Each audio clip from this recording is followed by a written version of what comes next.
飛んでまらないようにお願いします。10番で写真撮影されますと後方の列にまで影響あります。危険ですので立ち止まらないようお願いいたします。現在、仙台より列が伸び出しているようです。大変危険ですので立ち止まらないようお願いします。こちらに立ち止まらないようお願いします。どうしたすごい、こんな読むのか。で、ここどうだったやろ、ここ。どうだったやろ、これ。見て。どう出口で僕やったのか、まさか入り口で。私も慌てた。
野生の猿がいっぱい。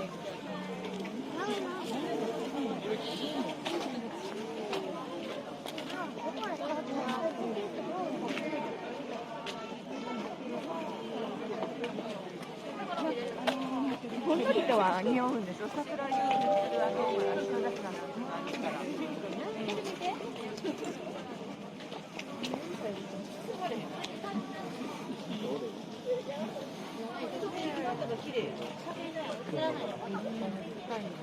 すごいな、ここ。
あ、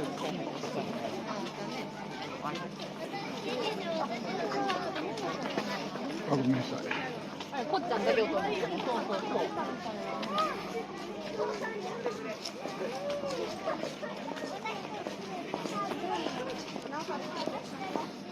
あ、出てない。